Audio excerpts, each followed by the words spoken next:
Hi, I'm here today with Sally Moore, and Sally's someone who I met when I first came here, and originally I came here just to do some volunteering work.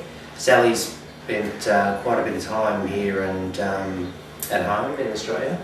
Yeah, I've been here in India for 5 years and also researching in Australia for at least a year full time.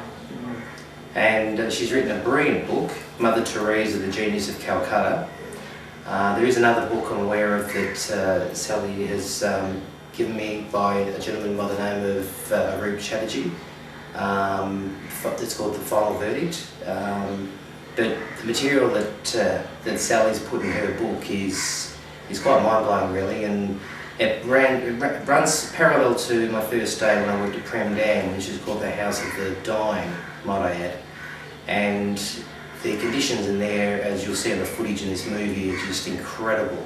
There's no antibiotics, there's no painkillers, no morphine.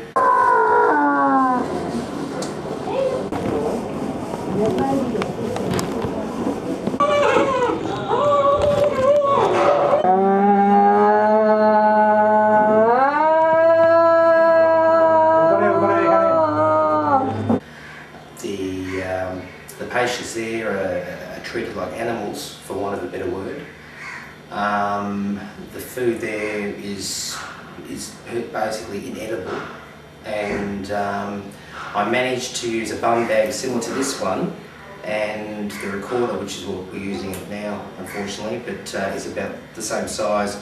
Every day I was in there, I would just try and get a snapshot of something that I could use for this film. And as you'll see, it's quite horrific when you hear the sounds of men screaming because there's no painkillers. And basically, if you're lucky, you'll have rubber gloves, as you'll see in some of the footage, and also basically a kitchen apron. I mean, it's dangerous just for the volunteers because people go home with TB and various other diseases because the conditions are so bad. And that's a very good point too, Sally, in that the people who are working, they're not doctors, they're not nurses, they're not trained, and they seem to be the ones that are doing most of the hands-on nursing work, if you like. But also, just as you mentioned before too, I mean, it's just not acceptable, especially when you consider the amount of money that comes into this there's a lot order of sisters. Where are the millions and millions of dollars going?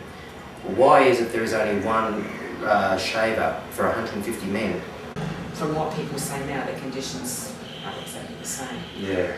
I mean, that kind of stuff can happen any time. Well, I mean, the beds are closer together than this and nowhere near as comfortable as these. Shocking. Oh, shockingly uncomfortable beds. So they have, if this guy's got malnutrition, this guy's got TB, or even HIV. I mean, definitely the TB, a guy's so weak and their immune system is already depleted massively. I mean, if you haven't got any basic rules like when to wear gloves, and basic hygiene stuff, I mean, people are going to forget all of this stuff, and it's not inbuilt with them. What I felt and experienced in Prem Dam was this covert attempt at very much a Catholic conversion, and I remember I can't remember his name, but one of the fathers, he was about in his 60s. Father, yes. He would walk in, and all the patients would just, if they could get off the bed, they would, and they would just kiss his feet. When I look at the condition of the patients there, I just thought it was degrading. I mean, they don't need the taste of someone's shoes, they need the taste of good food, of medicine. And again, it comes back to this, show me the money. It doesn't even matter if they're living like animals in the street. That's no excuse for them to live like animals in a home that's supposed to be done under Jesus' terms, under, love thy neighbour as thyself. There's no excuses there. I was really taken away by the conditions there, and I mean, just some of the things you probably experienced, Sally, with the children that you've worked with in the orphanage. Mother Teresa believed in suffering and poverty because she believed that by suffering, people were sharing Jesus' suffering on the cross. So In poverty, she says poverty is my mother. She believes that poverty is the way to godliness. But poverty isn't, as we all know. Poverty is the way to more poverty, more violence, more aggression, as it happens in other parts of the world.